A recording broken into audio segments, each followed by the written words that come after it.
Le crack de l'inflation, est-ce possible? Eh bien écoutez, vous allez voir que c'est tout à fait possible puisque ça se passe juste à côté de chez nous et on verra ça dans cette vidéo où on aura nos rubriques habituelles pour les investisseurs avertis qui s'intéressent à la macroéconomie, qui s'intéressent à l'analyse technique, à l'analyse de valeur et aussi on fera une petite parenthèse pédagogique où on expliquera quelques petites choses au niveau analyse technique. Voilà pour tous les gens qui s'intéressent au marché financier et à la bourse. Bienvenue sur ce 14e épisode de l'hebdo de Ricardo. Allez, c'est parti, après le générique.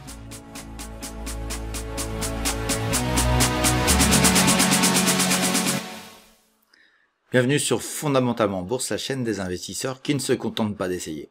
Et je tiens à vous remercier tous pour tous vos likes et tous les commentaires que vous faites. Ça donne envie de continuer. Voilà, on va attaquer le sommaire direct parce qu'on a beaucoup de choses à voir aujourd'hui. La première chose, ça va être comme d'habitude la macroéconomie. On verra que les banquiers centraux ont beaucoup parlé cette semaine et finalement ils ont parlé un peu dans le vide. On verra aussi quelque chose sur l'inflation qui sera le titre du jour, le crack de l'inflation. Alors c'est un petit peu provocateur, mais en même temps, si vous allez voir que c'est super intéressant de voir les chiffres que je vais vous sortir et la manière dont je vais vous les présenter, vous verrez que l'Espagne est très intéressante sur ce sujet-là. Et puis on enchaînera sur les indices comme d'habitude, voir la réaction du marché par rapport à tout ce qu'on aura dit sur la macroéconomie, et on enchaînera sur la deuxième partie de la vidéo qui est celle qui vous concerne, qui est la vôtre, qui vous appartient et qui est l'analyse des valeurs que vous m'avez demandé, que ce soit au niveau fondamental ou technique. Et puis on terminera par une question qu'on m'a posée sur de l'analyse technique et sur les gaps où je vous expliquerai, j'espère en tout cas le mieux possible, comment travailler avec les gaps et si ce sont des sujets intéressants pour faire du trading. Allez, on attaque direct avec la macroéconomie où on a pas mal de choses à se raconter sur cette semaine. Allez, c'est parti. Et donc lundi, on a commencé la semaine avec l'IFO, l'indice, on va dire c'est l'indice du climat des affaires allemand qui est toujours un peu en berne, qui est baissier, qui est inférieur à ce qui était prévu puisque on a un chiffre qui était prévu à 90,7 comme on voit ici, il a fini à 88,5. Donc les Allemands sont toujours moroses, c'est normal, ils sont en récession. Et j'ai envie de vous dire que c'est pas si grave que ça quand on voit tout ce qu'ils ont subi, notamment au niveau du gaz. En mardi, on a eu le début de la salve des discours de Christine Lagarde et de Jérôme Powell. Ça a duré toute la semaine. Ils ont été, je crois, au Portugal, à Sintra. Enfin voilà, ils se sont promenés un petit peu, ils se sont fait des bisous. Et on voit que la situation n'est pas du tout la même entre les deux, mais c'est bien Christine Lagarde qui a mené la danse en tout cas en disant voilà qu'elle était dans l'idée de continuer à monter ses taux, ce qui est une évidence. On avait déjà fait une vidéo sur le sujet, donc voilà, pour l'instant il n'y a pas de surprise. J'avais carrément titré la vidéo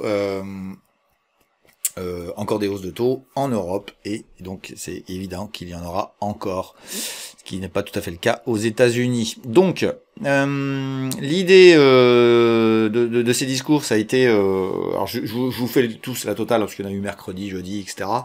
L'idée des discours, ça a été de dire aujourd'hui, on a une agressivité dans les propos qui font que on fasse bien comprendre au marché que on continuera et on ne se relâchera pas sur le sujet de l'inflation. Ça, c'est la première chose. La deuxième chose, c'est qu'ils savent très bien que les chiffres sont en train de baisser. Donc c'est un équilibre, ce sont des équilibristes à vrai dire, hein, même si je trouve que Christine Lagarde restera toujours quelqu'un qui me paraît en dessous le niveau de Jérôme Powell, mais bon, ça c'est autre chose. Pour moi, les États-Unis, ils ont fini, et je maintiens sur ça. Ils ont un discours encore agressif pour pouvoir éviter de passer des hausses de taux. Il faut pas oublier qu'il y a une crise bancaire qui fait que le crédit va se réduire aux États-Unis. D'un autre côté, sur l'Europe, on est sur une situation un petit peu différente puisque aujourd'hui, Christine Lagarde est devenue beaucoup plus agressive dans son discours. Je pense qu'elle va monter les taux, mais elle voudrait pas les monter trop fort. Donc à partir de ce moment-là, on va être dans l'idée de dire voilà, elle essaie de modérer la hausse des taux dans le futur. Mais elle est obligée de continuer. C'est mon avis, je maintiens cette position-là par rapport à ça. Il faut se dépêcher, parce que sinon ça va pas le faire. Mais vous verrez que dans la partie on va traiter sur le fameux titre, le crack de l'inflation, vous allez voir que finalement, on peut se rassurer malgré des chiffres qui ont été sortis à droite à gauche, pas dans le bon sens de ce que je vais dire, mais pour moi globalement on va vers un crack de l'inflation. On va enchaîner sur la macro et on parlera de ça après. Alors les permis de construire sur les US sont trouvés revenus au niveau qu'on connaissait avant, donc crack immobilier, il a pas l'air de vouloir venir. malgré des chiffres qui me paraissent toujours aussi inquiétants. Et puis on a des chiffres qui vont à l'encontre de ce que je ressens, mais bon, c'est comme ça. Aux États-Unis notamment, la commande de biens durables, hein, ça veut dire ce que c'est. Hein, c'est les biens durables, c'est pas la baguette de pain. Ils sont meilleurs que prévu. On avait prévu -1, on vient de -0,6, on est à +0,6. Donc voilà, tout simplement, là, les États-Unis, ça tient. Et puis les ventes de logements, comme on le voit ici, mais ça c'est hyper surprenant. Les ventes de logements ici, bah, elles sont meilleures que prévu. Donc il se passe rien aux US, alors que je trouve qu'il y a de bonnes raisons de dire que ça va évoluer, pas dans le bon sens, mais voilà, le ralentissement est vraiment très faible, hein, qu'on soit très clair. Toujours la même théorie que je tiens, pas de chômage, pas de crise, juste un ralentissement.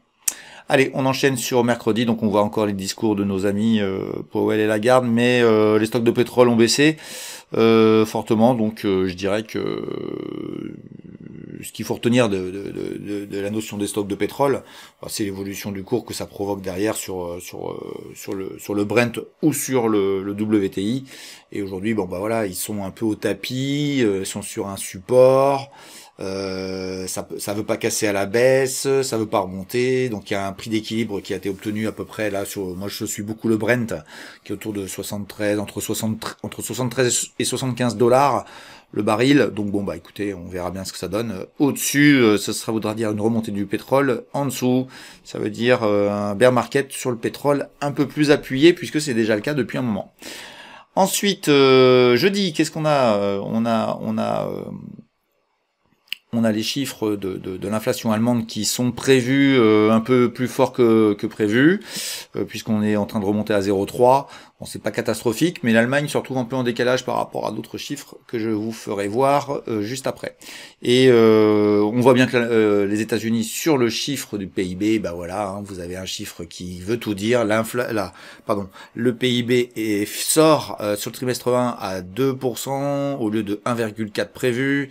Donc voilà, il n'y a pas de crise, ça n'existe pas. Et puis nous avons une petite détente sur l'inscription hebdomadaire au chômage qu'on regarde depuis quelques semaines, où on s'inquiétait du niveau de 265, qui pour moi le plafond de verre qu'il faut pas casser. Et il se trouve qu'il y a une petite détente et un peu moins d'inscription au chômage sur cette semaine. On verra dans le temps si ça continue. Voilà. Et puis bon, malgré tout, il y a une petite baisse des promesses de vente de logements. Enfin, c'est pas non plus la grande crise économique, la grande crise immobilière que j'attends. On verra bien si ça vient un peu plus tard. Et puis ce matin, là, je suis en train d'enregistrer autour de midi. Ce matin, on a eu des chiffres super intéressants des IPC, donc notamment sur la France, on a une prévision à 0,2, donc à peu près dans le consensus. Ça remonte légèrement. Et puis on a le PIB de la Grande-Bretagne qui est conforme. Il n'est pas en récession, mais on est tout juste au-dessus du zéro. On flotte juste au-dessus de l'eau. Voilà. Juste une parenthèse, le PMI effectivement chinois qui manufacturier qui se stabilise, qui est légèrement mauvais puisque c'est au-dessus de 50 qu'on est en extension, et là on est plutôt en dégradation à 49, mais ça reste très faible. Et est-ce que les chiffres sont bons? C'est toujours la question chez nos amis les Chinois. Ce qui est important, c'est évidemment ce qui s'est passé ici à 11h, où on a l'inflation européenne qui est sortie à 5,5 au lieu de 5,6 prévu et qui est en forte baisse puisque c'est 6,1. Et à vrai dire, je vais enchaîner immédiatement. Je m'arrête sur la macroéconomie, il n'y a pas grand chose à dire de plus. Il n'y a pas d'événement important, hein, on connaît le chemin, on suit le chemin, on verra quand ça bougera, on fera ce qu'il faut au moment où il faudra, quand ça bougera. Pour l'instant, ce qui est intéressant, c'est de voir que les chiffres de l'inflation en Europe sont en train de vraiment baisser. Ils sont en train de baisser grâce à différents éléments. Mais ce que je voudrais vous faire voir, c'est une différence entre certains pays et vous faire voir que il y a un pays qui est extrêmement intéressant pour voir la suite des événements, notamment sur l'inflation européenne. Et vous allez voir qu'avec une grande surprise, c'est pas l'Allemagne, c'est pas la France, c'est l'Espagne. Et on regardera tout de suite. Je vais vous faire voir 2-3 petites courbes et vous allez voir que c'est ça claque tout de suite. Allez, c'est parti. Donc le premier qu'on regarde là, c'est un petit peu la structure de l'inflation allemande, hein. Comme on voit que ça a monté, c'est en train de baisser ici de manière assez importante, mais on voit le petit rebond en Allemagne qui fait qu'il y a un petit peu de rétention, et c'est globalement dû à la partie structurelle, hein, puisqu'il y a encore quand même une difficulté à faire baisser, je dirais, la partie service de l'inflation. Donc voilà, c'est pas encore gagné, c'est ce que disent les banquiers centraux, ils ont tout à fait raison de le dire, mais on sent qu'il y a une inflexion. Si vous regardez la partie rouge ici, elle était quand même fortement en augmentation depuis des mois, et on est sur un plateau avec une petite baisse le mois précédent, une petite remontée ici. Rien de bien méchant en Allemagne, donc ça fait remonter le chiffre, mais je pense pas que ce soit quelque chose qui inverse la courbe de tendance qui maintenant est baissière. Et je vais vous faire voir la même sur l'Espagne, vous allez voir que c'est totalement différent. Et voilà notre inflation espagnole qui a une tête totalement différente. Et si vous regardez bien, vous avez une grosse différence entre la partie corps, donc la partie la plus importante structurelle, c'est que nous sommes déjà baissiers depuis longtemps, et j'ai envie de vous dire, c'est quand même un élément très important par rapport à ça. La deuxième chose qui est très intéressante, c'est la baisse qui est quand même très violente de la partie énergie et de la partie ici, de la partie food, donc l'alimentaire. Donc il y a eu des aides de l'État espagnol qui ont permis ça, hein. Ils ont enlevé notamment la TVA sur les denrées alimentaires de première nécessité. Et il faut savoir une chose, c'est que aujourd'hui l'Espagne devient un petit peu avant-gardiste sur les chiffres de l'inflation. C'est ce qui me fait dire que aujourd'hui, regardez ce qui se passe en Espagne, est parfaitement comment dire, annonciateur de la suite des événements sur l'ensemble de l'Europe. Parce que je vais vous faire voir un troisième graphe qui est vraiment expressif, que j'ai trouvé cette semaine, que je trouvais très sympa, et qui fait qu'on peut dire que il y a un crack de l'inflation à attendre de manière plus structurelle sur l'ensemble de l'Europe, parce que l'Espagne est avant-gardiste. Allez, je vous fais voir ce graphe, et puis vous allez voir que c'est criant. Voilà, donc pour être très simple, vous avez trois courbes. Je vous explique très simplement ce qui se passe. C'est que celle qui est en bleu ici, c'est la partie espagnole. Donc vous avez la partie inflation en bleu foncé qui est au milieu, à vrai dire, qui est la partie, je dirais, des consommateurs, mais il y a aussi la partie des producteurs qui est en bleu ici et qui est en train de s'effondrer. Et vous êtes en train de constater que nous sommes en déflation sur l'Espagne. Voilà, bon, bref, c'est juste à retenir, ça n'a pas d'importance. Mais ce qui est super intéressant, c'est qu'en vert, vous voyez ici, c'est la partie sur la zone. Et elle suit parfaitement, mais à retardement, la courbe espagnole. C'est-à-dire qu'aujourd'hui, quand vous avez un spike sur l'Espagne, vous l'avez ensuite sur l'Europe, le retournement de l'Espagne se met en place et l'Europe suit après. Et il y a un décalage entre ces chiffres de 4 mois. C'est-à-dire que nous pouvons estimer raisonnablement que dans 4 mois, l'inflation en Europe sera inférieure. Sincèrement, quand vous voyez cette courbe, vous comprenez pourquoi j'ai titré le crack de l'inflation, parce que nous sommes en train d'avoir une inflation qui s'effondre. Je vous le dis quand même, j'ai hésité à faire une vidéo beaucoup plus agressive sur certains sujets, qui est notamment sur les prix des matières premières. Les prix des matières premières sont en train de s'effondrer. Ils s'effondrent partout. Et il s'est effondré depuis longtemps. Je pense au gaz. Le gaz, il s'est effondré. Le pétrole, il est monté à 140 $ et on est aujourd'hui à 70.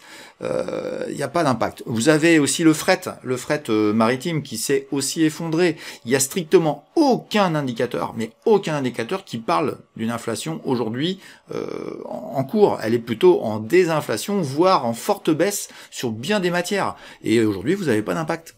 C'est scandaleux, hein, entre nous. C'est scandaleux de voir des prix monter pendant que vous avez l'ensemble des matières premières qui sont en train de baisser fortement. Et ça, alors je vous le dis, au niveau agricole, c'est pareil. Et on voit strictement rien dans les supermarchés.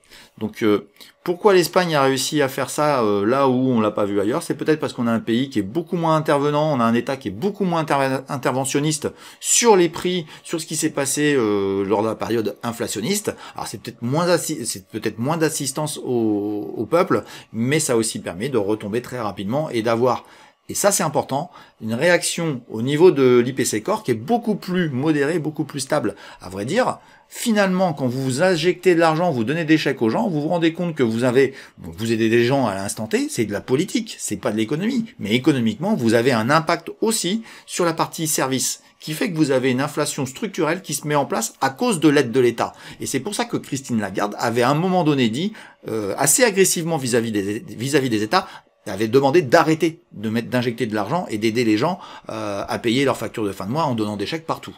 Et finalement, l'Espagne ne l'ayant pas fait, ça a quand même bien aidé. Ça a été fait autrement chez eux, ils ont enlevé de la TVA, notamment sur les produits alimentaires, et ça a été beaucoup plus intelligemment perçu par l'économie espagnole, et finalement, l'IPC Core, la partie structurelle, est beaucoup moins forte. Moi je dirais, allez donc voir un petit peu ce qui se passe chez les Espagnols. Ils sont pas si bêtes que ça, nos amis espagnols. La preuve, ils viennent de le prouver. Ils ont beaucoup mieux affronté l'inflation en acceptant l'idée que ça monte et en acceptant aussi l'idée que ça va rebaisser très vite. Je vous le dis quand même, mais je referai une vidéo sur la partie notamment des matières premières. Je vous le dis quand même, il y a eu des années avec des hausses de prix de matières premières beaucoup plus élevées que ce que nous avons vécu en 2021. Par contre, nous, dans les supermarchés, on l'avait pas vu. Et là, on l'a vu. Comme quoi, il y a des choses qui se passent dans certaines sociétés et dans certains comportements qu'on peut remettre en doute. Voilà. Mais bon, je n'irai pas plus loin. On va pas faire une chaîne complotiste. On va enchaîner tout de suite après avec la réaction des indices par rapport à l'ensemble de tout ce que je viens de vous dire et vous verrez que finalement, RAS. Les indices, c'est parti. Allez, c'est parti pour notre cacounet préféré, le CAC 40, qui nous va finir son mois de juin finalement assez positivement. Hein. C'était pas gagné la semaine dernière, puis finalement ça a rebondi exactement là où on pensait. On verra ça sur l'hebdomadaire, mais on va terminer avec une bougie qui permet de dire voilà, il y a pas de souci. Pour moi, on est toujours dans une phase où on va redistribuer. Donc pas question, à mon goût, à mon avis, pas question pour l'instant de voir plus haut, même si on voit que macroéconomiquement, malgré des nouvelles pas extraordinaires, on voit que les marchés s'en foutent un peu. Donc on verra bien pour le mois de juillet, qui sera un mois surtout de résultats, où je suis pas convaincu que les entreprises sont en mauvaise santé, donc on peut avoir des accélérations très sympas. Mais ça fait 3 mois maintenant qu'on est sous ma fameuse oblique qui a eu de la pertinence maintenant depuis quelques temps et on verra bien si à l'avenir ce sera toujours le cas. On va aller en hebdomadaire, voir un petit peu ce que nous fait notre CAC préféré. Et donc voilà, on a eu, alors je vous avais dit la semaine dernière, je commençais à pas aimer du tout et finalement on a fait un petit truc pour faire peur et on est reparti vers le haut et on est en train de clôturer. Alors là on est vendredi matin. Donc je sais pas comment on clôturera ce soir, mais en tout cas ça a l'air d'être parti pour dire qu'on est assez pas négatif en tout cas, assez stable par rapport à la situation que vous voyez. Il n'y a pas d'alerte particulière. Moi je suis toujours investi de manière très importante sur ce marché-là, sans attendre non plus un grand mouvement grandiose sur le sujet. Voilà, j'en ai profité pour changer les couleurs de mes supports un peu plus bas, donc 6008, me paraît intéressant si ça cassait. On verra bien, mais pour l'instant, on est plutôt en train de rebondir. Alors attention, je vais quand même la tracer rapidement. Il y a peut-être ça qu'il va falloir faire attention. Donc ce serait pas étonnant. On va la mettre en pointillé pour l'instant, on verra bien ce qu'elle donne. Il y a peut-être une petite oblique là qui effectivement sera à surveiller dans les prochains jours. Voilà. Donc rien à signaler sur le CAC, si ce n'est une correction saine de l'indice. On va passer au DAX si vous voulez bien. On va regarder un petit peu ce qui s'est passé en Allemagne cette semaine. Et en Allemagne, on a toujours notre oblique, elle a été un petit peu attaquée, donc on sent qu'elle a pas de pertinence. On va la dégager. Et on voit que c'est toujours notre support à 15 675, à quelques pouillèmes près, qui a fait office de rebond. Le rebond est moins fort en Allemagne. Oui, il y a une récession en Allemagne qu'il n'y a pas en France. Donc on voit bien l'écart entre la dynamique française et la dynamique allemande qui sont pas les mêmes. Sinon je dirais qu'il n'y a pas grand chose à dire, hein. On reste assez perché, assez haut perché. On est sur les sommets historiques allemands. On se promène entre 15 600 et pour l'instant 16 300. En attendant peut-être plus loin, plus haut, plus beau. Je rappelle qu'on est en récession en Allemagne, comme quoi la macroéconomie, il faut savoir l'interpréter sur les marchés, c'est ça qui est le plus compliqué. Allez, on continue notre petit tour des indices, on va aller voir notre Nasdaq préféré. Et donc voilà, hein, je vous rappelle, il y a 2 semaines, je vous avais dit, on était à 15 180, je vous disais attention. Donc là, on n'est pas ouvert, hein, puisque je suis vendredi matin, hors de New York, c'est encore la nuit. Et donc ça rebondit, on sent la petite descente tranquillou, le niveau de 14 500 sur le Nasdaq 100 sera intéressant. Et puis après, peut-être vers 13 700, ce qui n'augurera rien de mauvais. Si ça baissait là, si ce n'est que voilà, vos portefeuilles baisseraient, mais ce serait pas une grande catastrophe sur ce sujet-là. Voilà, donc on va pas traîner plus sur les indices. Ce qui est intéressant, c'est à retenir, c'est que finalement toutes les nouvelles qui ont été dites, notamment cette semaine avec les banquiers centraux, etc., les chiffres qu'on a vus sur la partie macroéconomique n'influencent pas les marchés, ce qui veut dire qu'on est bien dans une distribution où aujourd'hui on va attendre le marché estime que ce qui se passe c'est pas négatif et est plutôt dans le move de ce qu'il a espéré, et pour l'instant il est pas dans j'ai peur. C'est ça qu'il faut comprendre, c'est que c'est pas parce qu'il y a des trucs qui sont pas tout à fait comme on veut que c'est catastrophique. Et ça c'est la difficulté que vous avez certainement dans la compréhension, dans la lecture du marché. Tant que le marché vous dit pas ça me plaît pas, bah, j'ai envie de vous dire, les indices bougeront pas et vos portefeuilles devraient suivre. S'ils suivent pas, c'est que vous avez une mauvaise allocation. S'ils suivent, c'est que vous avez une bonne allocation par rapport à ce qui se passe. Voilà tout simplement ce que veulent dire les indices. Je répète et je le redis, je répète tout le temps, hein, mais les indices sont de moins en moins intéressants, surtout le CAC 40 et surtout le Nasdaq, qui sont trop surpondérés de valeurs qui sont connues, hein, qu'on connaît bien, mais qui sont déséquilibrées, qui sont pas des véritables indicateurs. Voilà, on va enchaîner avec la partie qui vous concerne maintenant, hein. C'est votre partie, c'est la vôtre. Surtout n'hésitez pas à l'alimenter en mettant des commentaires, en me proposant d'autres valeurs, en me proposant des questions de pédago à vous proposer. C'est tout l'intérêt de la partie suivante, qui est l'analyse de vos valeurs, donc que vous m'avez donné la semaine dernière, et puis aussi des questions que vous m'avez posées. Voilà, donc on va enchaîner, on va mettre le petit disclaimer, l'explication de la biblio, regardez bien la biblio, et puis après on attaque vos valeurs. Il y en a 13 aujourd'hui je crois. Allez, c'est parti.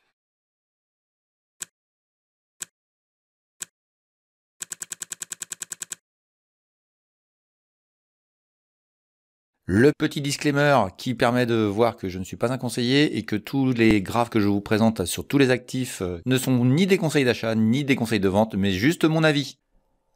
Alors avant de passer à vos valeurs, je vais vous expliquer comment fonctionne la biblio de Ricardo, la façon la plus simple de trouver les valeurs que nous avons étudiées dans les vidéos précédentes. Alors vous allez sur votre menu YouTube et vous tapez le nom de la chaîne que vous préférez, Fondamentalement Bourse. Elle apparaît assez rapidement ici. Vous n'oubliez pas de vous abonner et de surtout mettre la cloche qui vous permet d'avoir les notifications, sinon vous ne serez pas informé des nouvelles vidéos.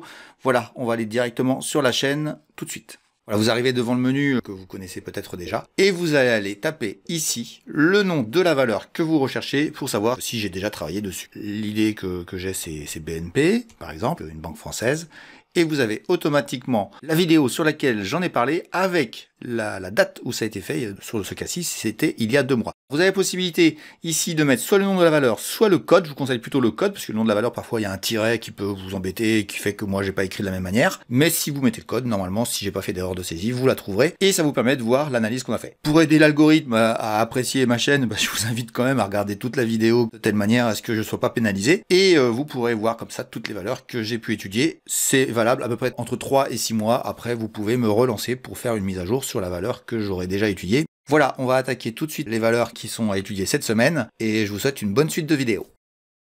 Et puis pour compléter, sachez que dans cette émission on fait pas de valeurs américaines, pour la simple et bonne raison que c'est pas une zone qui me paraît intéressante, et notamment pour les nouveaux.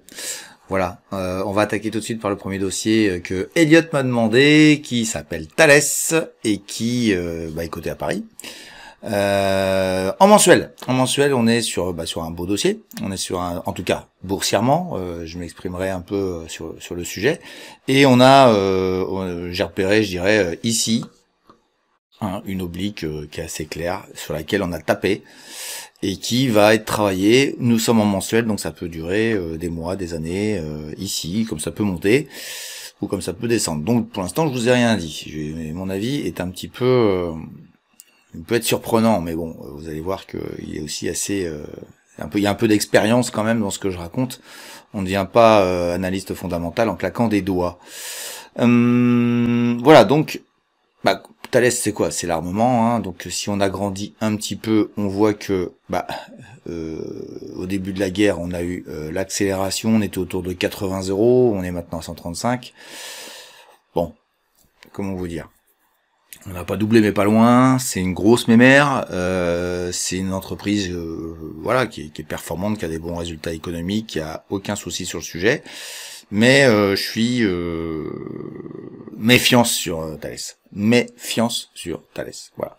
Les chiffres sont tous bons, qu'on soit très clair, mais moi je reste méfiant sur Thales. Alors on va aller regarder vite fait sur l'hebdomadaire. Pour te donner, Elliot, des points intéressants qui sont travaillés. Donc le premier qui est intéressant, qui est un peu plus bas que là où on est, c'est 112. Et puis tu as un support. Alors c'est bullish, je dirais. C'est haussier tant que tu es au-dessus des 128, 126 là. Bon bah ça peut passer au-dessus et dire et du coup j'aurais eu tort. Je te rappelle juste comme ça, il y a un gap ici qui a été fait au moment du déclenchement de la guerre qui fait que il y a un trou de cotation qui est à repérer, qui sera une zone intéressante de travail si ça devait redescendre par ici. Voilà, mais tu noteras aussi que le couloir dans lequel on est à long terme ici est pertinent à plusieurs reprises. On le voit ici, on le voit ici, on le voit par là, on le voit ici. Je dirais que c'est pertinent à plusieurs endroits. Alors pourquoi Thales méfiance? Tout simplement parce que on est sur une société qui a gagné beaucoup au niveau valeur boursière grâce à un événement malheureux, la guerre en Ukraine. Je vous laisse juste imaginer le jour où il y a un armistice, le jour où ça se dégonfle, le jour où ça s'arrête. Voilà, ça s'effondrera. Donc moi je suis pas partisan de ces dossiers-là qui sont contraints par des décisions qui ne sont pas vraiment des décisions boursières. Et là vous êtes face à un danger. Voilà, danger à tout moment. Donc c'est des dossiers auxquels je ne m'intéresse pas. Et puis il y a une deuxième chose, Elliot, sur lequel je tiens, et où on me rit au nez très régulièrement, mais moi j'achèterai jamais de l'armement. Alors je sais très bien que les gens de Thales, puisque autour de ma région il y a des usines Thales, les gens de Thales ils vous expliquent, mais non on fait pas de l'armement, on fait de l'équipement, des militaires, bah oui, enfin ça sert à faire la guerre. Donc voilà, de manière éthique ça m'intéresse pas, donc voilà, vous pouvez... Certains pourront encore rire de moi, mais c'est pas si bête que ça ce que je dis sur le sujet. L'expérience des années sur le Fonda me fait dire qu'il n'y a pas que les chiffres. Et évidemment, quand il n'y a pas que les chiffres, évidemment, il y a d'autres choses. Et ça, c'est pas écrit dans les livres, quels qu'ils soient. C'est l'expérience qui parle. Sincèrement, moi, je dirais pas. Mais ça, c'est mon avis. Et comme vous le savez, je donne mon avis. Et c'est juste mon avis. Vous faites ce que vous voulez. Mais voilà, c'est une belle entreprise, mais c'est pas un dossier qui m'intéresse. Et puis graphiquement, tu peux te poser quand même les questions. Si t'es dedans, c'est peut-être temps de se poser les bonnes questions du prix qu'on aime. Mais voilà, les chiffres sont super intéressants chez Thales. La question, c'est ce que ça va durer avec une guerre qui peut s'arrêter du jour au lendemain. Donc c'est beaucoup trop erratique à mon goût. Voilà, on va enchaîner avec... merci Elliot, tu continues comme ça, c'est super. Pierre m'a demandé un autre dossier intéressant aussi pour d'autres raisons. Il s'appelle Nexans. Alors Nexans, on va se mettre tout de suite en mensuel. Qu'est-ce que c'est que Nexans? Bon voilà, déjà je t'ai borné un petit peu haut et bas, sachant que ici c'est plus ou moins voilà, on verra bien. Ce qui est intéressant, c'est qu'on a vraiment un support qui a été marqué à plusieurs reprises, très longtemps, puisque là j'ai un graphe qui date de 20 ans. Et le niveau 22 a toujours été travaillé comme étant un point bas. Donc on est maintenant à 78 au moment où je vous parle. Le point haut est autour de 100, on va dire, ici. Bon voilà, ça c'est des super dossiers où on peut faire... voilà, ça reste... Nexans, ça reste une valeur qui dépend du cuivre. Donc méfiance. Et c'est pour ça que c'est un dossier, je suis désolé Pierre, toi aussi je vais te dire ça, c'est que c'est pas un dossier qui me plaît, même si je ne rebute en aucun cas l'idée que c'est une belle entreprise. C'est une belle entreprise qui fait qui travaille bien, etc. J'ai pas de problème avec ça, qui a même des chiffres plutôt intéressants, mais qui est corrélé au cuivre, parce qu'il fabrique en gros du cuivre, il fabrique du câble, pour être simple, parce que c'est un peu plus complexe que ça. Et à vrai dire, Nexans, pour moi, est trop dépendant des matières premières. Donc à partir de ce moment-là, c'est quelque chose qui ne m'intéresse pas plus que ça. Voilà, c'est ma conviction, attention, moi je dis pas que Nexans c'est mauvais, surtout qu'on s'est passé de 22 en 2020, aujourd'hui à peu près 100, t'as fait x5, c'est quand même pas mal. La question maintenant, c'est bien de dire ça, mais est-ce que ça va monter sur une longue période? Ça commence à être... on peut être interrogatif, voilà. Mais on a une zone ici qui peut se travailler sur des unités de temps peut-être un peu plus courtes, qui sont l'hebdomadaire, et on va aller voir ça tout de suite. Voilà, donc je t'ai mis graphiquement, il y a un support ici qui me paraît assez évident, qui est bien travaillé. On a un autre support horizontal qui est ici, mais moi je trouve que c'est cette oblique là qui est la plus intéressante. Donc voilà, t'es sur une zone qui est travaillée plutôt positivement sur Nexence. Ça peut durer des années, ou ça bouge comme ça. Je te le dis quand même, tu es arrivé dans cette zone, la première incartade, c'est mi-février 2022, 21. Donc ça fait quand même 1 an et demi qu'on y est. Ça peut durer 3 ans, 4 ans, sans que ce soit, sans que ce soit gênant. Donc voilà. Donc moi je dirais que sur Nexence, même si je suis pas fan, t'as quand même, bon bah évidemment là on était sur une zone intéressante et ça a été acheté. Je dirais que, même si j'aime pas, je dirais que si ça passe au-dessus là, ça peut être aussi intéressant. Les petits bonhommes habituels, hein, mais ici il faudra faire attention. Si ça bataille, de bien gérer ta position. Voilà. Donc bon, moi j'ai pas d'avis négatif sur Nexence, c'est juste que l'activité ne me convient pas et sa dépendance aux matières premières me gêne un peu. Je vais aller voir vite fait les fondamentaux quand même pour voir si y a des choses complémentaires.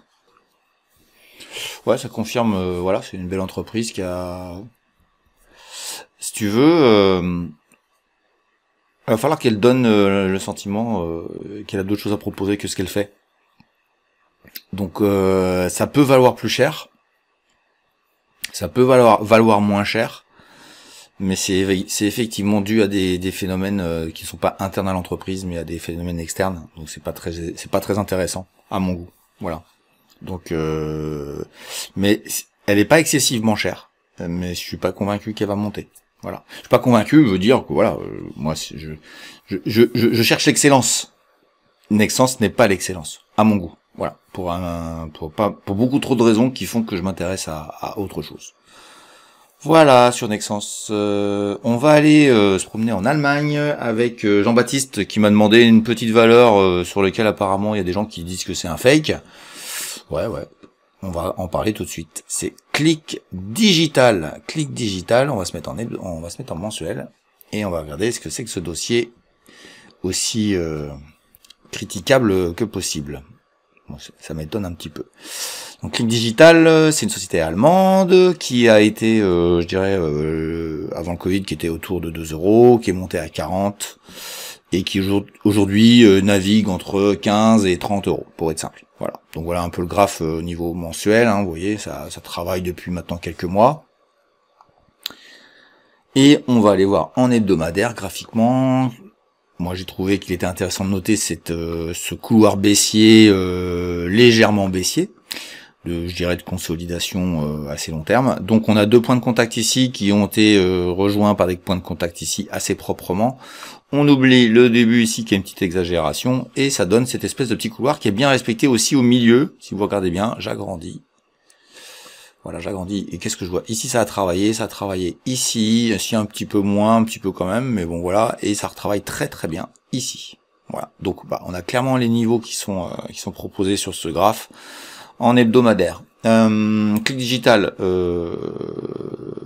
c'est pas possible. Je vais revoir la phrase que tu m'as écrite, je vais la relire, comme ça je vais être sûr de ce que je raconte. Mais je vais simplement te relire. Il y en a une qui circule sur les réseaux, qui est très intrigante fondamentalement, à tel point que certains considèrent ces fondamentaux comme trop beaux pour être vrais. Comment te dire? Comment je vais résumer? Je les ai crus tellement beaux et tellement pas vrais que ici, je me mords encore les doigts de pas y avoir cru. Voilà, donc tu diras à ces gens qui croient que c'est trop beau pour être vrai, moi j'ai raté à cause de le même état d'esprit, j'ai changé là-dessus. Moi j'ai changé. Le trop beau pour être vrai, moi ça m'intéresse pas. Moi, ce que je regarde, c'est faut être factuel. Et aujourd'hui autour de 3 €, je la regardais et je l'ai vu partir et j'y suis pas allé. Et j'aurais été un peu moins pauvre que aujourd'hui. Voilà, ou un peu plus riche, ça dépend comment on regarde les choses. Voilà, pour moi, Click Digital, c'est une pépite. Elle est dans l'indice des pépites, l'indice PTDR. D'ailleurs, je vous annonce juste un truc. Je vais faire un truc. Je vais vous préparer une vidéo. Je ferai de l'analyse technique uniquement des pépites. Et ce sera une émission spéciale indice des pépites où on fera que de l'analyse technique sur les pépites. On fera le même type d'émission que ça, mais ce sera pas vous qui me proposerez. Ce sera uniquement une émission consacrée aux dossiers que j'aime bien en Europe, et Click Digital en fera partie, puisque ça fait maintenant une petite année qu'elle est dans les pépites. Aujourd'hui, c'est un dossier voilà, donc je vais pas me renier par rapport à ça. Mon arbitrage à moi, il est que c'est un des dossiers les plus intéressants en Europe. Globalement, pour que les gens sachent, j'ai pas besoin de mes fiches là. Click Digital, c'est des gens qui font c'est une sorte de Netflix, mais beaucoup plus large, puisqu'il y a du sport, il y a du jeu vidéo, il y a un peu de tout. Une sorte de plateforme de divertissement télévisuel, on va dire tout ce qu'il y a en écran. Et moi j'aime beaucoup. J'aime beaucoup. Il y a un bémol sur le dossier, c'est qu'ils ont un coût de captage des gens qui est assez élevé. Donc voilà, au niveau marketing, ils ont besoin de grandir. Faut faire attention à ces gens qui vous disent voilà. C'est révélateur, à vrai dire. C'est pas révélateur qu'ils sont mauvais, c'est pas ça. C'est que ça prouve bien qu'il faut de l'expérience, quoi. Il y a des gens analystes graphiques qui se mettent à dire tiens, je vais faire du fondamental. Ouais, super, tant mieux, je suis content, je les ai convaincus quelque part, peut-être même. Mais c'est un long chemin, le fondamental. Et puis il faut avoir de l'expérience de terrain aussi. Voilà, c'est ce qui fait que je trouve des trucs des fois qu'on comprend pas et puis qui partent et puis les gens comprennent pas, mais c'est parce que il faut c'est l'association de compétences, de connaissances et de l'utilisation de la connaissance. Connaître c'est une chose, mais utiliser sa connaissance c'est autre chose. Click Digital pour moi ça reste un super dossier, mais qui pour l'instant vivote. Je suis pas spécialement convaincu qu'il va monter très fort très vite bientôt, mais j'ai aucune raison de penser qu'il va s'effondrer. Et s'il s'effondre, c'est une opportunité absolue pour moi, sur laquelle je me jetterai comme un mort de faim. Voilà, très simplement. Voilà mon ami Jean-Baptiste sur Click Digital. Donc je te rassure, les gens qui disent ça, je serais toi, je m'intéresserais à d'autres comptes, pour être simple. François, tu m'as parlé de Samsey et tu trouves que c'est une belle entreprise. Eh bien écoute, on va voir ça ensemble tout de suite. Alors graphiquement déjà, Samsey au niveau mensuel, t'as raison, graphiquement ça exprime clairement les choses. On a été, oh là là, c'est vieux ça. On a été à 7 €, on est à 193, l'investisseur très long terme, il est très content.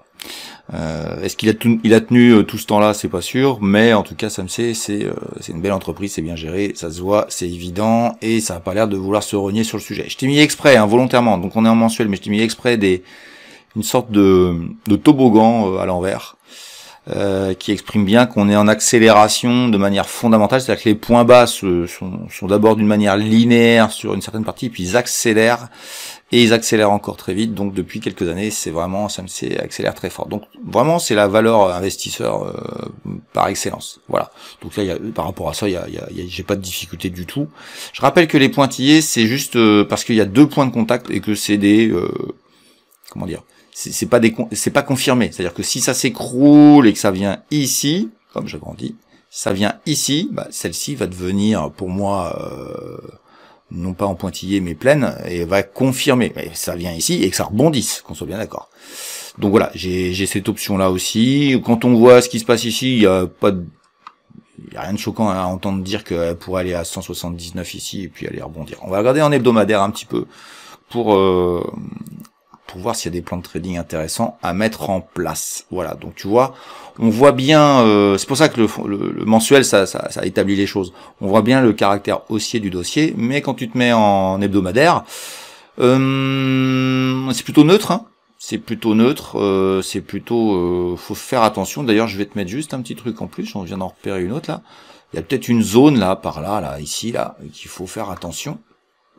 Et qui pourra être travaillé dans le futur, mais tu as eu une belle accélération baissière là qui te fait comprendre, c'est la deuxième fois, il y a eu là aussi, que le niveau de 217 devient stratégique. Moi je dirais que sur Samsey comme ça, techniquement, parce que je vais pas vous dire que c'est un mauvais dossier, on est acheteur dans cette zone-là, on est acheteur ici, on est acheteur au-dessus. Voilà. Et tant que tu seras en dessous de 217, j'ai envie de te dire, t'es en mode trading, t'es pas en mode investissement, et ça, faut bien comprendre la chose par rapport à ça. Je la trouve, vu la structure des mèches, je trouve qu'elle est assez erratique. Je pense qu'elle est pas très liquide. Je regarde vite fait, ouais, elle est pas très liquide, ça me sait. Donc faut faire attention à la liquidité. Hein. Ça dépend de ton portefeuille. Évidemment, si t'as 500 balles à mettre dessus, c'est pas pareil que celui qu'on a 5000 ou 50 000. Voilà. Je vais regarder vite fait les fondamentaux quand même pour voir s'il y a des choses à attendre de ce dossier-là. Comment te dire? Je vais rajouter un petit bonhomme ici. Si ça passe en dessous là, grosse méfiance. Je suis même surpris. Surpris de la médiocrité des chiffres. Ça a monté, mais le scénario de que ça ne suive pas cet oblique et que ça aille chicaner les 167 pour ensuite tomber et aller plus bas n'est pas excluable du tout. Pas du tout. Sincèrement, waouh. Je comprends pas comment les marchés peuvent le garder aussi haut, aussi longtemps. Si, j'ai la réponse. C'est que les marchés montent, donc on achète tout, on achète les dossiers sympathiques. Je suis plutôt dubitatif sur SAMC. Mais vu l'activité qu'ils ont, c'est pas étonnant. Hein. Si on sont en négoce de matériaux, c'est pas étonnant. Voilà. Donc pour moi, faux amis. Voilà. T'as les niveaux de trading, mais fais attention. Je te remercie François, et puis on va attaquer par Nicolas qui m'a parlé d'un autre dossier super intéressant pour encore d'autres raisons, c'est Ubisoft. Alors déjà quand on voit la tête du truc, voilà. Donc en mensuel, on a, alors je vous fais voir un petit peu, on a vraiment une oblique très long terme possible. Alors c'est pas un support horizontal, c'est une petite oblique qui est autour de 6 € et on est à 26 et je vais insister sur ce dossier-là pour vous dire que si c'est possible. Oui mais non c'est pas possible. Oui bah t'inquiète pas, à 100 ça devait monter au ciel. Hein. On est à 26. Voilà, je suis pas fan du tout de Ubisoft et il se trouve que j'avais fait une émission avec Denis il y a maintenant 3 ans. La première que j'avais faite et j'avais parlé d'Ubisoft. J'ai une expérience malheureuse de Ubisoft et j'ai travaillé mes fondamentaux, j'ai cherché à comprendre pourquoi il fallait pas que j'aille sur des dossiers comme ça. Maintenant, moi, je sais qu'il faut pas y aller et ça m'intéresse plus. Voilà, donc on va se mettre en hebdomadaire pour regarder. Je vois, t'as beaucoup de rouge. Quand je mets beaucoup de rouge, faut se poser de bonnes questions. Mais il y a un truc qui est très intéressant, c'est cet oblique là, qui a été très bien travaillé à plusieurs moments et qui a cassé. Et là, regarde bien, tu as, j'agrandis, excuse-moi, ici, qui a cassé ici, voilà, et tu as un pullback, ce qu'on appelle un pullback. Donc Google est votre ami, hein, vous irez voir ce que c'est. Et depuis, bah, on baisse. Et donc je dirais que tant que tu étais ici dans ce mouvement-là, c'était assez haussier, même si on pouvait se poser des questions ici. À partir du moment où tu casses, tu fais ton pullback ici et qu'il est assez évident. Faut vraiment accepter l'idée que bah si t'es dedans, bah il faut t'en aller et encaisser une perte. Hein. Si t'as acheté ici par exemple, bah t'encaisses une perte. Voilà. Donc pour moi, tous les mouvements violents sont baissiers. Ici, j'agrandis aussi. Toi, ici c'est fort violent. Ça rebondit pas, ça reprend une claque, ça rebondit parce que le marché est plutôt bienveillant, mais ça rebondit en crabe. Donc techniquement déjà je vois rien quoi. Excuse-moi, hein, je suis désolé, hein, j'aurais pu Ubisoft pour moi c'est toujours à fuir. Voilà. Et ça fait longtemps que je le dis. Malgré effectivement des réseaux sociaux où des gens font en un clic peuvent incendier quelqu'un, mais il se trouve que voilà sur le long terme il y a rien à faire sur ce dossier-là quoi. Tu as malgré tout, pour te faire plaisir. Le niveau de 28,50 là qui travaillait, qui a retravaillé ici, ce serait intéressant si tu étais acheteur, ce serait intéressant qu'ils viennent ici travailler et qui te permettrait d'avoir un achat sur un breakout. Mais attention de ne pas te faire renvoyer. Tu arriverais très rapidement sur ce niveau-là. Au-dessus de ça, on pourrait être acheteur. Je dirais que là, ici, on peut aussi être plus ou moins acheteur sur ce niveau-là. Mais je suis plutôt toujours dans une psychologie pas du tout positive pour ce dossier-là, parce que, à vrai dire, Ubisoft, c'est has-been. C'est has-been. Il faut entendre ce que je dis, hein. C'est has-been. Voilà, alors je leur souhaite pas de malheur, mais on a la famille Guillemot qui a encore une grande part dans le capital, je crois, qui qui s'accroche comme une moule à son rocher. Enfin, je crois qu'il y a eu un accord il y a pas longtemps avec. Enfin, il devait y avoir un accord avec des Chinois, etc. Puis ils les ont envoyés chier. Hein, faut dire ce qu'il est. Donc à partir de ce moment-là, c'est pas la peine.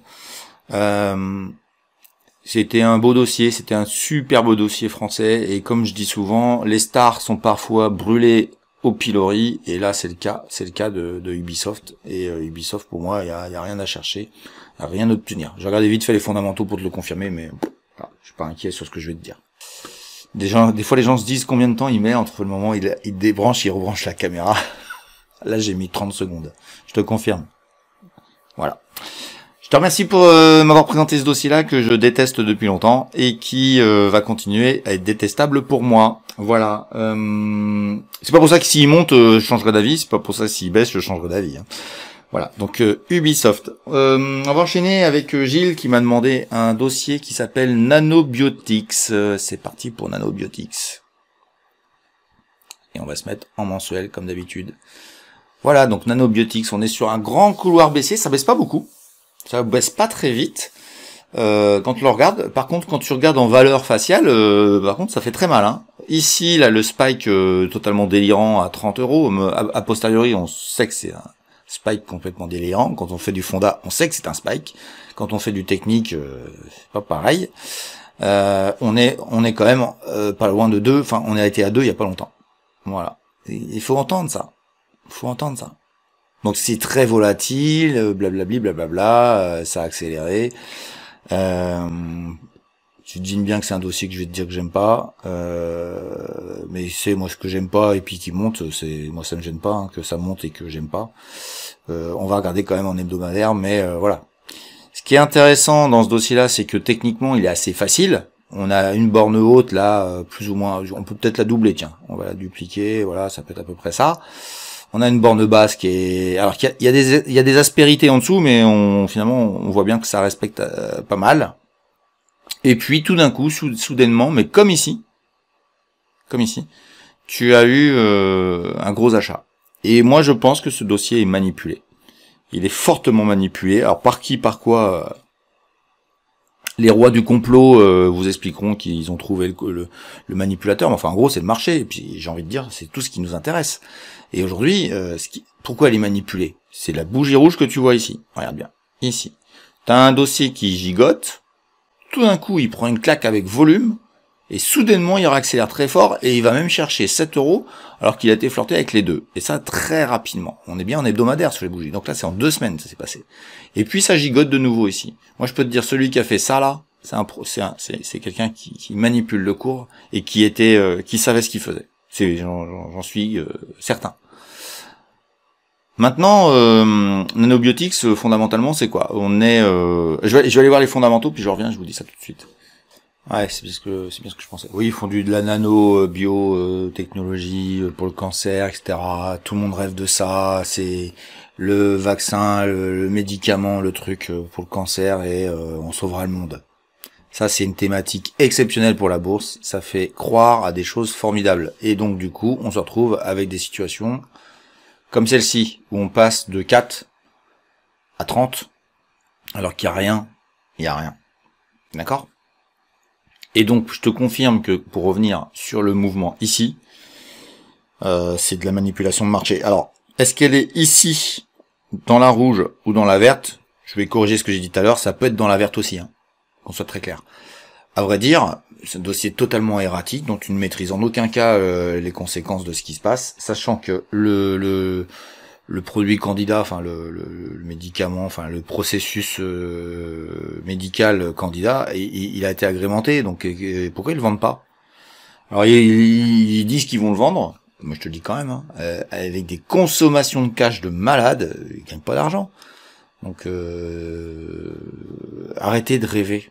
Soyez pragmatiques. C'est très dur, je sais très bien que c'est très dur. Les gens viennent en bourse souvent attirés comme un moustique par la lumière. Le problème, c'est que bah, vous savez comment finit le moustique quand il va sur la lumière. Il y a une petite grille qui le flingue, quoi. Là, on est dans un cas comme ça. Et j'ai peut-être tort, hein, ça se trouve, il va partir pleine balle, comme il a déjà fait. Mais pour moi, c'est un dossier qu'il faut fuir. Voilà, c'est mon avis. Je répète que c'est mon avis, je ne donne aucun conseil. Voilà pour Nanobiotics, mais en tout cas c'est intéressant de faire voir un petit peu un comportement comme ça, assez erratique, qui est pour moi révélateur de manipulation de certaines personnes. Merci Gilles. Hervé, il m'a parlé, c'est le spécialiste des vieilles pépites, il m'a parlé de Cyan, un dossier que j'adorais et qui m'a fait une sacrée mauvaise surprise. À un moment donné, je vais en parler sans aucune fiche puisque je connais par cœur et je peux vous jurer qu'il faut surtout pas y aller sur ce dossier-là puisque nous sommes face à des menteurs. Donc, je vous explique globalement Cyan, c'est des gens qui travaillaient pour notamment une société qui s'appelle Wirecard de manière assez importante. Wirecard s'est effondré, c'est donc en Allemagne, et Cyan faisait leur cybersécurité. Voilà. Donc à partir de ce moment-là, quand Wirecard a eu des problèmes, on a eu la dégringolade de Cyan, et moi j'ai trouvé que ça devenait un peu exagéré, parce qu'ils avaient une ardoise vis-à-vis de Cyan, vis-à-vis de Wirecard, qui a jamais été payée. Mais chemin faisant, je dirais ingurgitation faite de l'événement, je me suis intéressé au dossier ici, autour des 10 €. Et je suis passé à l'achat. Il se trouve que j'ai profité de ça. Alors, on est en mensuel, hein. J'en ai profité, j'ai fait du trading, et je me suis fait exploser, je sais plus, ça doit être ici, par une très mauvaise nouvelle, que moi j'ai compris immédiatement que c'était rédhibitoire, et on a la suite. Après, on est tombé à moins de 2 €, puisqu'on est tombé jusqu'à 1,2. On s'agigote là, mais il y a aucun intérêt, je dirais de manière fondamentale sur le dossier. Et puis, je changerai pas d'avis sur le sujet. On va aller voir en hebdomadaire, parce que ça s'est passé, si je me rappelle bien, ça s'est passé ici, où ça s'est pris une claque assez phénoménale, ou ici. Bon bref, de toute façon, l'important, je crois que c'est ici. Ce qui est important à retenir dans ce que je vous dis, c'est que l'analyse fondamentale, ça sert pas uniquement à dire ah c'est un beau dossier ou c'est pas un beau dossier. C'est pas vrai du tout. Ça sert aussi à lire les news, à les comprendre et à prendre des décisions. Le jour où je vois la news tomber, je comprends immédiatement que j'ai affaire à des menteurs.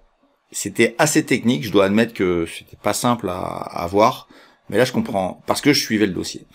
Et je suivais le dossier de très près, j'y croyais très fort. Elle était dans les pépites d'ailleurs, et donc je l'ai sortie. Hein. Merci Hervé de m'avoir rappelé à une vieille pépite qui est restée dans le fond de la rivière, hein, clairement, hein, qui s'est même enfouie sous la rivière et qui on retrouvera pas à mon avis du tout. Et à vrai dire, à partir de ce moment-là, il y a une dégringolade. Je me rappelle pertinemment, et je pense à toi Pascal, si tu nous regardes, tu me feras un coucou si tu veux, ça fait longtemps qu'on s'est parlé. Pascal, un de mes élèves, qui dit non, je reste, ça va rebondir. Il avait pas conscience. Pourtant, je lui ai expliqué. Hein. J'essaie de lui expliquer que quand ça ment, quand une boîte ment, les gros partent et se barrent et ils vendent. Et ils cherchent pas à comprendre, ils vendent. Ils se sont fait duper et ils reviennent pas. Ils reviennent pas et là on a la preuve. Et ils reviendront pas. Vous avez ici la révélation que de toute façon, même si ça c'est devenu une oblique de support, vous voyez bien que le rebond n'existe pas. Regardez bien. Vous avez une chute depuis maintenant des mois et des mois. Le rebond est... Ah ok, c'est un petit couloir haussier. Mais pour moi, il n'y a aucun intérêt. Il y a autre chose à faire. Et puis je vais vous dire, la liquidité du titre a été fortement dégradée. Donc ils sont à la cybersécurité, ils sont menteurs. La seule chose qui me ferait changer d'avis, c'est un changement de staff. Donc à partir de ce moment-là, un changement de staff, on change de mentalité et on peut se retrouver intéressé. Mais pour l'instant, changement de staff, il faudrait un changement de staff, un changement de politique, et puis de se faire payer. Parce qu'il se trouve que c'est une société qui en plus est spécialisée dans l'impayé. Donc business model pas du tout adapté, etc. Et visiblement, quand tu vois le graphe, tu constates que ça n'a pas changé. Voilà. Donc voilà, une pépite qui n'a pas donné, et ça arrive, mais il faut savoir l'accepter. C'est pour ça que je répète, et je le dirai toujours, et je me battrai toujours contre ça. Le DCA, qui est l'idée de dire j'achète et je ferme l'écran, est une hérésie absolue, mais je suis assez convaincu que les gens qui sont en train d'écouter cette émission en sont déjà conscients. Voilà, donc on peut se tromper. Et c'est le fonda, c'est aussi de se rendre compte le moment où on se trompe, de l'accepter et d'encaisser une perte. Alors moi, en ce qui m'a concerné, ça n'a pas été trop une perte. Ça aurait pu en être une partie, ça aurait pu parfaitement en être une. Mais voilà, j'avais gagné, j'avais bien travaillé le dossier. Mais ça arrive, hein. Ça arrive qu'on perde, hein. Faut pas croire. Allez, on continue avec Stéphane qui m'a demandé Carrel Industrie, et je te remercie parce que c'est un dossier que je ne connais pas, donc je vais pouvoir travailler dessus. Et nous voilà en mensuel, donc voilà, c'est un beau dossier, ça monte régulièrement, on commence 2018, on commence à 8, on est actuellement à 27, donc c'est un très beau dossier. Ouais, je t'ai fait graphiquement le truc, hein, tu vois, fais attention, tu vois qu'on est sur des zones peut-être de frottement, hein, ça peut être gênant. Alors je l'ai mis en pointillé parce que elle a beaucoup de points de contact, mais c'est pas en mensuel qu'elle est intéressante, même si elle est issue du mensuel, parce que c'est à vrai dire c'est le couloir, hein. Mais tu vois, elle a été débordée, etc. Mais là, elle a l'air d'être bien respectée. On va voir qu'en hebdomadaire, c'est pour ça que je l'ai mise comme ça. En hebdomadaire, c'est assez clair, tu vois. Elle est ici, il y a des impacts partout. Voilà, ici. Donc méfie-toi, ça t'est renvoyé dans ces 22 là. Ça, c'est une bougie qui est ce qu'on appelle un avalement baissier de celle-ci. Donc là, par contre, tu fais attention à ça, ça peut redescendre, etc. Donc pour moi, les points d'entrée sur le dossier là, bah, c'est ici. Hein, oh, tiens, je peux t'en mettre une autre vite fait. On va dupliquer ici, par là. Il peut se passer des choses très intéressantes. Je vais te la mettre en vert. Voilà, ici. Et donc là, tu peux avoir peut-être des points d'impact intéressants qui te permettent et ici, tu fais attention à ça. Voilà. Et puis je vais te mettre un petit bonhomme vert si ça débordait, parce que regarde bien, je me permets juste ici, tu vois, le plus haut historique, on l'a cassé puis on est réintégré. Donc si tu passais au-dessus, là, t'aurais plus de gêne par rapport à ça. On va aller voir fondamentalement ce qui se passe pour voir s'il y a encore du peps sur ce dossier-là. C'est un beau dossier, mais pour moi, ça peut accélérer, mais pour moi, c'est pas gagné. C'est pas gagné. Donc je suis plutôt acheteur des supports que d'espérer que ça casse vers le haut. Voilà. Mais par contre, ça pourrait, une fois acheté les supports, tu peux te trouver très longtemps dans le dossier. Regarde bien, t'achètes plus ou moins un support qui était ici, par exemple. Bon, ça c'était un peu difficile, mais tu vois, t'achètes par ici, t'es acheteur à 10. Est-ce que tu es vendeur à 27 quand t'es investisseur? Moi, j'ai envie de te dire non. Alors, juste une parenthèse, c'est un dossier italien, c'est pour ça que je m'étonnais de pas le connaître. Mais finalement, en regardant la fiche, je me rappelle que je l'avais effleuré. Ouais, c'est dans le contrôle de température, d'humidité, voilà, la réfrigération, etc. Donc, c'est de l'industrie. C'est une industrie intéressante. On a besoin, mais c'est pas des explosions de chiffres à attendre. Voilà. Les supports, voilà, à mon goût.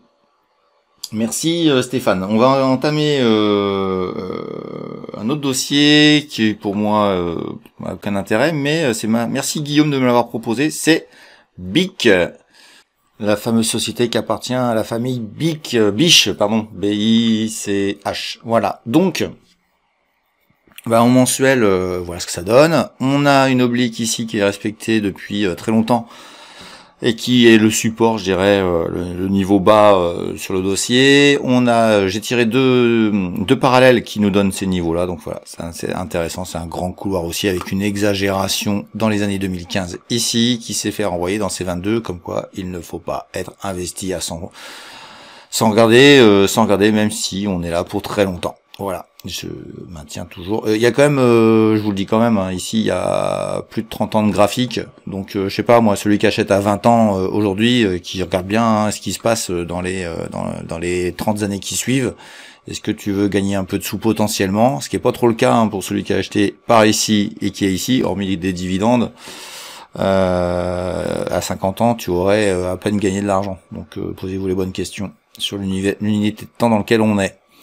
Donc voilà, je suis pas convaincu que ça bouge beaucoup chez BIC.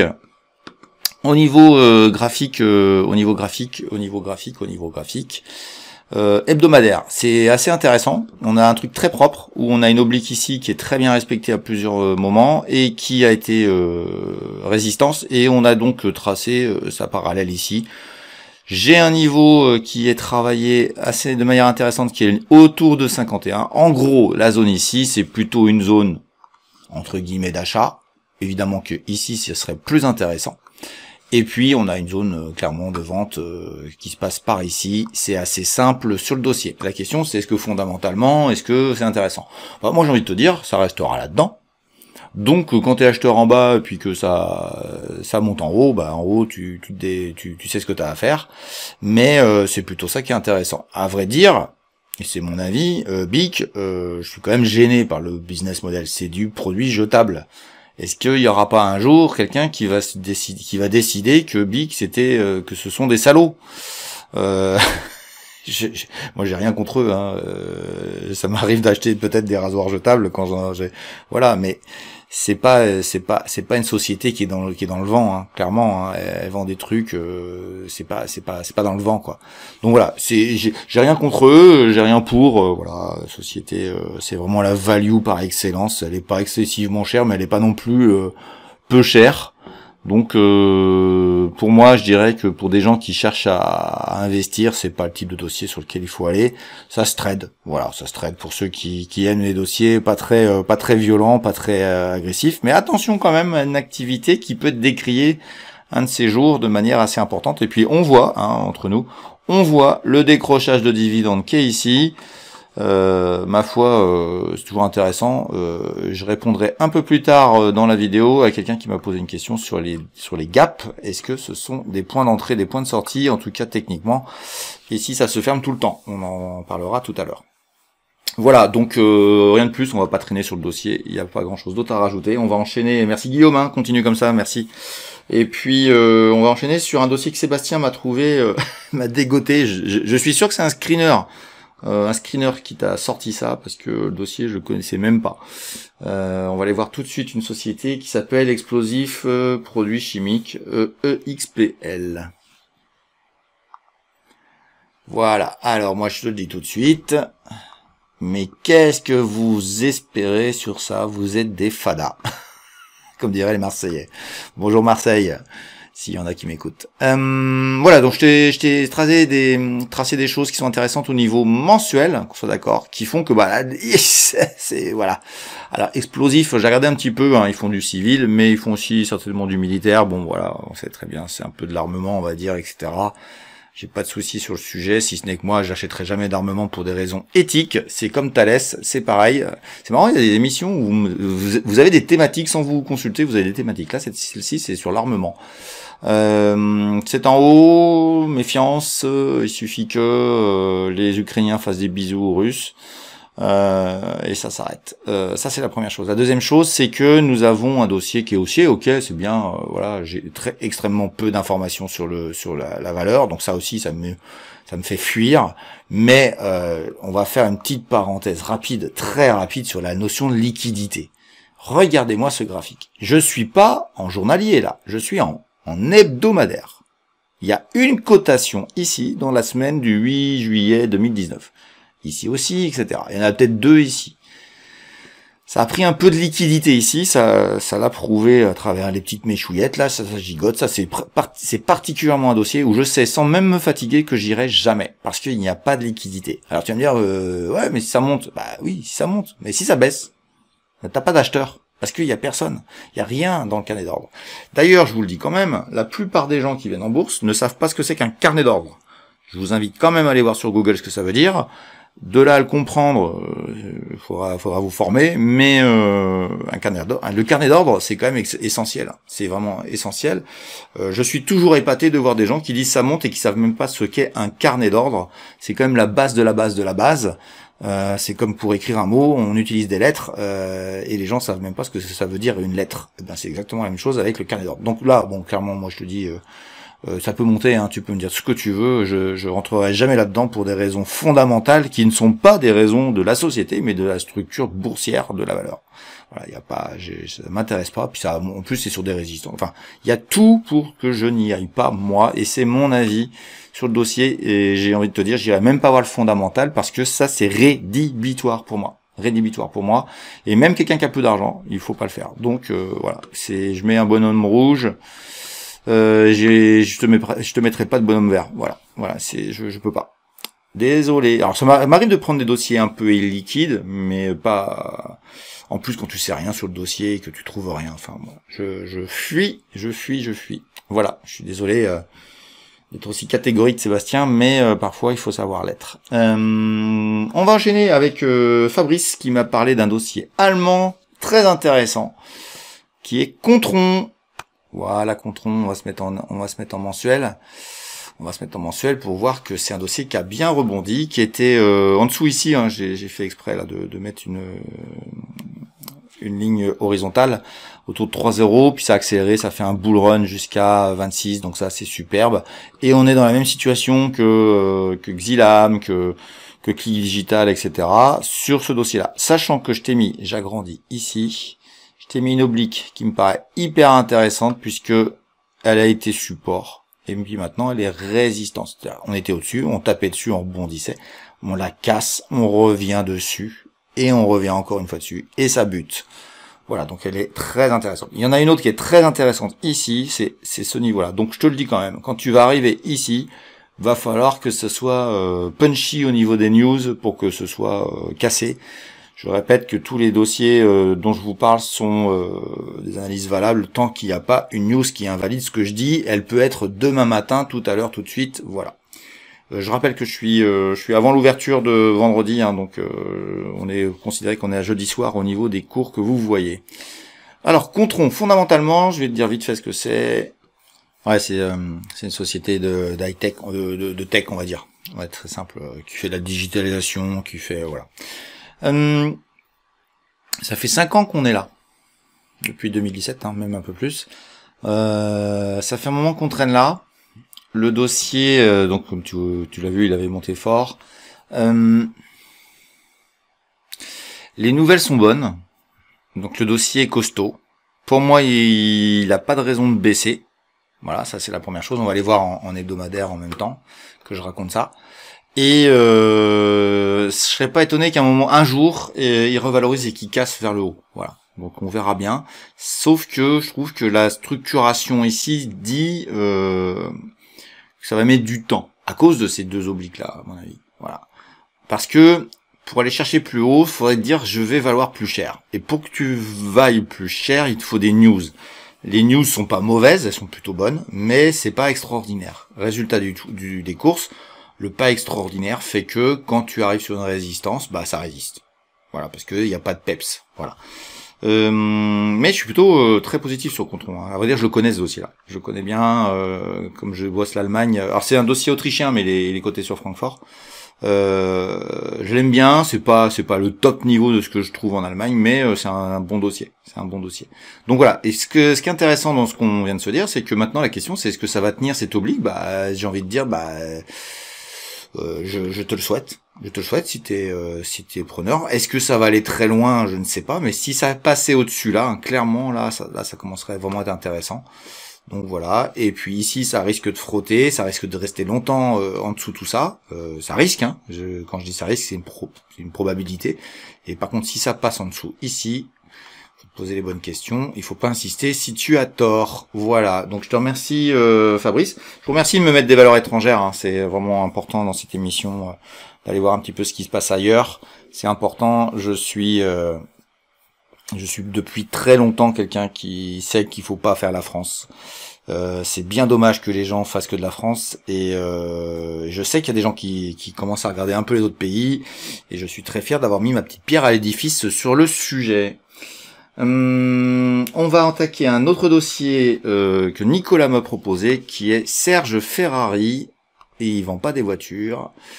C'est des gens qui sont dans le bâtiment, ils font des produits intéressants, et je t'avoue, Nicolas, que je la voyais en bas et que j'y croyais pas. Et donc ça arrive, hein. C'est pas parce que tu y crois pas que t'as tort, mais j'aurais pu y croire, mais j'y croyais pas. J'ai pas trop compris à dire le produit parce que j'ai trouvé que c'était un produit sans intérêt et qui était dû au Covid et qui pour moi n'avait pas d'intérêt, mais finalement il a trouvé son public. Je pose la question jusqu'à quand. Bon, on verra les fondamentaux. Graphiquement, bon bah voilà, on avait un dossier baissier inintéressant, et puis c'est passé une redistribution ici qui a fait qu'il a accéléré fortement. Les investisseurs ont été fortement acheteurs. Je le dis quand même, là le spike ici c'est bien le Covid, ça retombe et finalement ça part plus tard. Ça j'y croyais pas. C'est pour ça que je m'intéressais pas. C'est à cause du caractère covidien de l'histoire. Voilà, Covid s'arrêtant, je me disais ça va pas le faire. Et finalement ça le fait. Et ils ont trouvé leur public. Voilà, félicitations à eux. Je me suis trompé. Ça arrive. Ça arrivera encore, mais j'y croyais pas. Aujourd'hui, tu vois, c'est haussier. Hein. Je sais pas si c'est le bon moment d'acheter, mais en tout cas, c'est haussier. Donc j'ai envie de te dire que fondamentalement, ça doit pas être trop mal. On va aller vérifier ça tout à l'heure. On va la regarder au niveau graphique hebdomadaire. Bon, je te mets en alerte quand même. Où ça travaille, ça a quand même bien corrigé en 2022, comme beaucoup de dossiers. On était à 18, on est tombé à 10, ça a divisé par 2. C'est en train de rebondir, c'est en train de travailler. Ça attend des news, ça, j'imagine, on ira voir. Et puis, j'ai une oblique qui est peut-être en train de se mettre, je la mets en pointillé, même si j'ai 3 points de contact, je suis pas sûr qu'elle soit valide. Mais juste après, si ça casse, tu as des oppositions potentielles sur les niveaux de 16 et les niveaux de 15 et de 16. Donc, tu feras attention par rapport à ça. Et je te remercie, je vais me mettre à jour sur le fonda de Serge Ferrari pour voir et te dire ce que j'en pense.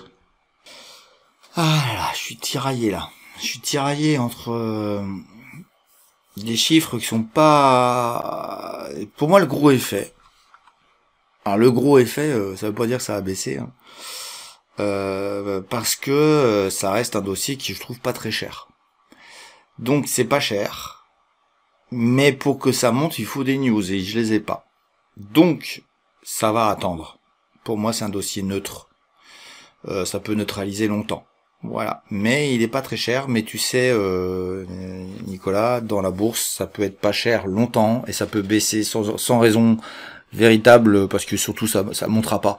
Le fait que ça monte pas, des gens vont vendre, et du coup tu vas te retrouver avec un dossier qui baisse, alors qu'il mérite pas de baisser. Il mérite pas de baisser, mais il baisse parce que les gens, ils partent, ils disent ouais, bon, j'ai plus rien à faire là-dessus, je vais voir ailleurs. L'argent glisse, c'est un peu comme l'eau, hein, il se faufile partout. Et il va là où il a de l'intérêt, et s'il y a plus d'intérêt, il peut baisser. Donc voilà, c'est l'idée que j'ai de ce dossier-là, c'est vraiment bien. Serge Ferrari, c'est peut-être un dossier sur lequel il faudrait que je revoie ma position. Mais aujourd'hui, bah voilà, j'ai raté le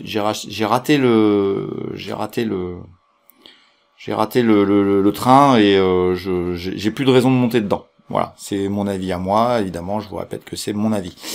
Voilà, je te remercie Nicolas par rapport à ça.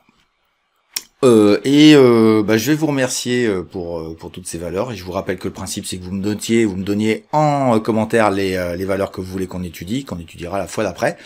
Cet été on ralentira peut-être un petit peu sur les hebdos. Je vous cache pas que c'est assez fatigant à faire, mais bon, pour l'instant je vous en ferai un la semaine prochaine, mais on verra peut-être au mois de juillet, août si je ralentis par rapport à ça. En tout cas, continuez à m'envoyer ces messages, je vous remercie tous. J'ai juste une petite parenthèse à ceux qui m'envoient juste des valeurs sans dire bonjour, merci, je sais pas quoi. Je suis pas un jukebox, hein, je suis pas un distributeur automatique d'informations, donc je répondrai plus à ces gens-là, quoi. Voilà, un minimum de mots, c'est pas interdit quand même, de politesse. Voilà. On va enchaîner, si vous voulez bien, sur la pédago de Ricardo, puisqu'il y a des questions qui m'ont été posées. Intéressante, et ça aussi c'est votre partie, ça vous appartient, donc c'est à vous de l'animer. S'il n'y a pas de questions, il n'y a pas de pédago. S'il y a des questions, il y a une pédago. Et là, on va parler des gaps. Allez, c'est parti pour la partie pédago.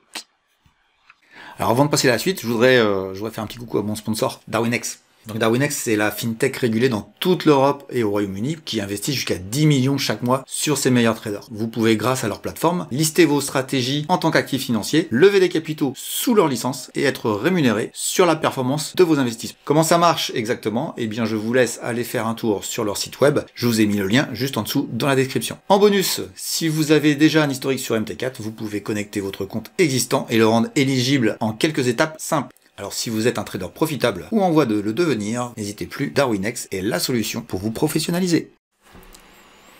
Et c'est David qui nous a posé une question sur les gaps, qui me posait la question si les gaps étaient toujours comblés, et en même temps si c'était des points d'entrée intéressants pour du trading. Alors là on n'est pas dans l'investissement, on est effectivement dans le trading, donc c'est intéressant d'en faire aussi, hein, pas parce qu'on est investisseur qu'on ne regarde pas ce qui se passe sur les graphes. Et à vrai dire, il y a 4 gaps, de ce que je sais, en tout cas, il y a 4 gaps connus, à mon humble avis, sur cette notion-là. Donc le gap, qu'est-ce que c'est qu'un gap? Un gap, c'est la traduction de l'anglais, hein, d'un trou de cotation, c'est-à-dire que vous allez avoir une cotation qui va arriver à un certain niveau de prix le soir à la clôture, qui sera peut-être de 10, et le lendemain vous allez ouvrir à 11, et puis ça va créer un trou de cotation. Vous aurez un trou, il n'y aura pas de cotation entre le 10 et le 11. Alors, c'est pourquoi il y a ça?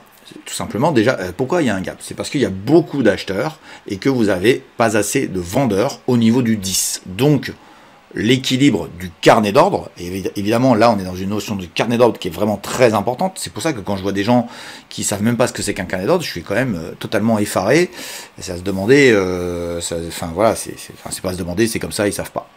Il y a 1000 acheteurs, enfin 1000 unités à l'achat, il y en a que 500 en vente au niveau de 10, et il y en a à 10,50, à 10,80 et à 11, et l'ensemble des 1000 acheteurs, finalement, aller manger à l'ouverture à 9h, tous les vendeurs jusqu'à 11. Eh bien, on va ouvrir à 11, et tout le monde, même si tu es vendeur à 10,50, tu seras exécuté à 11. Je te le dis quand même, dans l'autre sens ça marche pareil. C'est-à-dire que si t'es vendeur, tu dis je mets un stop à 9, ça cote 10, puis il y a une mauvaise nouvelle et tu as mis un stop à 9 et que l'ouverture est à 8, c'est-à-dire qu'il y a trop de vendeurs et on va aller chercher le prix de 8 pour tout exécuter à 8. Ce qui fait que ton stop, il n'est pas exécuté à 9, il est exécuté à 8. Et tu as un gap. Après il se passe d'autres choses, mais ça sera exécuté comme ça. Donc déjà, quand je vous dis que les stops c'est n'importe quoi, c'est vraiment n'importe quoi. Enfin voilà, bon, c'est mon avis, ça n'engage que moi. Enfin bon, on est quand même nombreux à le penser, sauf certains qui vous expliquent qu'il faut stopper. Il faut savoir une chose, c'est qu'ils vous disent de stopper parce qu'ils se protègent de éventuellement de choses qu'on pourrait leur reprocher. Le problème c'est qu'un stop, quand on a un petit mouvement, on met un stop là, ça décroche un peu, ça remonte et puis tu te fais stopper et tu fais plein de petites pertes. À vrai dire, la vraie question c'est qu'il faut faire du fondamental d'abord pour pouvoir savoir si le dossier il va s'effondrer, et s'il s'effondre pas, on s'en fout quoi. Bref, c'est comme ça. Pour revenir au gap, donc tu as bien compris que il y a un gros phénomène d'achat par rapport au carnet d'ordre, il n'y a pas assez de vendeurs et on va chercher un prix. Ensuite se passe le phénomène soit de rebouchage du gap, du trou, soit ça va continuer. Et là, il y a deux grandes catégories. Et finalement, c'est très simple. Le gap, vous regardez des graphiques, vous regardez du coloriage. C'est très bien, moi j'ai mes enfants, ils font du coloriage, c'est très joli ce qu'ils font en coloriage. Mais faut arrêter là, faut réfléchir. Simplement, si vous avez un mouvement de gap avec des gros acheteurs, il y a peut-être une raison. Il faut savoir la raison, il faut chercher la raison. C'est une raison hyper intéressante, ils annoncent des chiffres formidables, c'est une news exceptionnelle, tu vas te retrouver dans une potentialité de gap de rupture. Et c'est là où il faut savoir lire les news. Et savoir lire les news, ça demande de l'expérience, puis ça demande aussi de la compétence et de la formation. À partir de ce moment-là, tu as un phénomène de gap qui va pas se reboucher rapidement, et tu pourras dire, donc du coup c'est pas intéressant, est-ce que les gaps sont rebouchés? Non. Non, avec un bémol. Est-ce qu'ils sont supports? Est-ce qu'ils sont des points d'intérêt? Oui, ils le sont dans plein de cas. Mais il faut d'abord définir ce que sont chacun de ces gaps pour que tu comprennes bien. Le premier gap, qui est celui qui est rebouché très rapidement et qui n'a aucun intérêt, c'est le gap, ce qu'on appelle le gap commun. C'est-à-dire que c'est un gap qui est au milieu de rien, il n'y a pas de mouvement, tu as le graphique qui va, puis il y a des petits écarts de prix, parce qu'il y a un acheteur un peu plus important. Ça peut se faire sur les grosses ou les petites valeurs, etc. Mais ça n'a pas beaucoup d'intérêt puisque ça va être rebouché très rapidement et ça annonce pas, à vrai dire, l'idée c'est est-ce que j'ai graphiquement un truc intéressant? La réponse elle est non, dans le sens où ça va être rebouché, mais ça sera pas à un niveau de support intéressant. Alors il y aura peut-être un rebond parce qu'il y a des gens qui en unité de temps très courte vont dire j'achète ce niveau-là, ça va rebondir, je vends 1% plus haut et tout va bien. Mais ça n'a pas l'air d'être ce que tu me demandes. Ce que tu me demandes, c'est est-ce que je dois avoir confiance dans l'idée que le gap devient un niveau intéressant? Oui, il est, notamment, je pense aux indices, etc. Dans d'autres actifs, ça peut être intéressant, mais dans les actions, je trouve que ça n'a pas beaucoup d'intérêt. Voilà, donc ça s'appelle le gap commun. Il est souvent associé à une absence de news. Il peut être créé par un mouvement sur les marchés, par une information macroéconomique, etc. Et il a peu de sens, qui fait que voilà, les chiffres sont un peu moins bons, un peu moins mauvais. Puis il y a des gens qui se disent ouais, tout va monter, ils achètent et puis finalement ça retombe. Ça peut être des mouvements qui commencent. Ça c'est pas trop au début du gap commun, mais un gap commun, il est vraiment au milieu de rien et graphiquement tu vois pas un truc particulièrement précis. Les autres gaps sont tous différents dans le comportement psychologique et on va creuser, puis je vais te faire voir un graphe. Tu as d'abord le gap de rupture. Le gap de rupture, c'est une rupture de tendance. Tu as une tendance qui est ce qu'elle est, et à un moment donné, pam, ça casse soit vers le haut, soit vers le bas. On va faire un dossier là où c'est vers le haut, mais ça peut être parfaitement vers le bas. Et tu as un comportement au niveau du gap qui est très simple. C'est-à-dire que généralement, ça ouvre beaucoup plus haut. Tu avais, je sais pas, un range par exemple, ça ouvre plus haut et ça accélère. Et il y a du volume d'affaires. C'est-à-dire que tu regardes ton volume et il y a beaucoup. Ça, c'est un gap de rupture. C'est très très souvent associé à une news qui a été donnée par l'entreprise en ce qui concerne les actions. À partir de ce moment-là, ça s'appelle un gap de rupture. Il sera invalidé, ce gap de rupture, s'il est rebouché assez rapidement.